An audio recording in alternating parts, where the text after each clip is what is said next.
We just spent the last 20 minutes talking about James Franklin and the whole thing at Penn State. I was saying, I went to Georgia, and to me, James Franklin at Penn State, sort of like when Mark Richt was at Georgia, and Georgia was really good for a long time, but just never could quite get over that hump. And I feel like Penn State must have thought, hey, we got to get over the hump. We got to figure out some way to get past this thing. If you're Penn State, like, where do you start now making calls, or do you think like maybe we've already had some calls behind the scenes? Like, where do you go from here if you're Penn State? Well, let me say this. If they haven't had some calls or conversation behind the scenes and they make this move, they're idiots. Okay. Yeah. That's just not how you run, a multi-million-dollar athletic department. That's just not how you do it. I mean, you're not dropping $56 million to get rid of a guy if you don't have a clear indication of what your next move is going to be. So I'm going to give them the benefit of that doubt. But to answer your question, I don't know, because so the reason James Franklin let go was because he couldn't win the games that mattered the most, that would put them in a position to compete for a national championship, right? That was it. Only one win against a top 5 team, only 4 wins, I believe, against a top 10 team. Yeah. And you're losing to Michigan and Ohio State on a regular basis. If you are paying a coach to be a national championship coach and he can't win those games, whether they're in conference or not, then yeah, I understand you making the move. My thing is, though, sometimes the expectations placed on coaches and programs are unfair from the beginning, right? Because they were number 2, I believe, in the preseason rankings. Yeah. Well, clearly they're not that good, right? So whose fault was it that they were ranked that high? Was it James Franklin's fault, or was it the media's fault? It was the expectation placed on the program by the boosters, by the administration, whatever. So sometimes you're the victim of your circumstance. Now, I'm not saying James Franklin had ample opportunity to prove his mettle and be still coaching there in Happy Valley, but the expectations placed on you lead to the contract that you got, and then if you live up to those, then you got to bounce. But if you are Penn State, you're trying to find a Ryan Day. Yeah. You're trying to find someone that can bring in that whatever's missing in Penn State to get over that hump. And I don't know where it is. Sometimes programs don't know where it is. They just luck into it sometimes playing it. And that's the issue.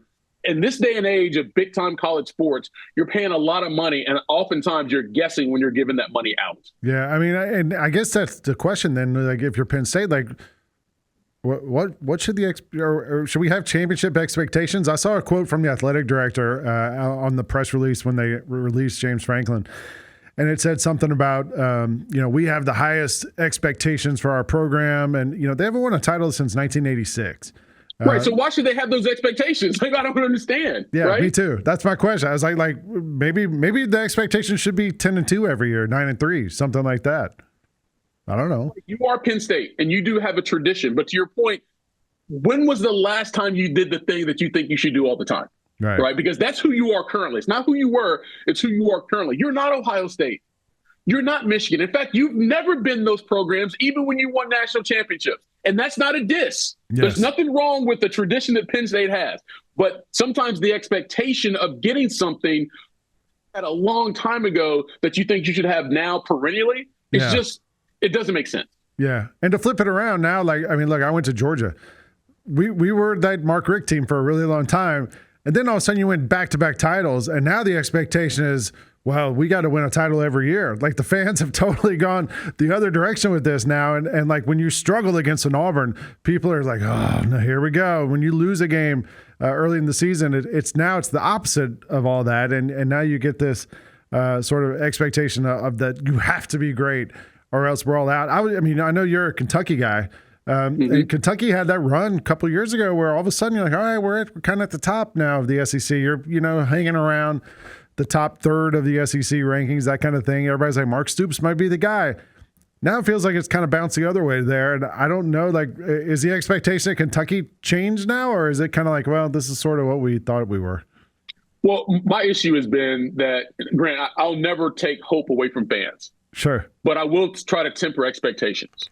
And they were so hopeful that they allowed their temptations to be blinded by that hope.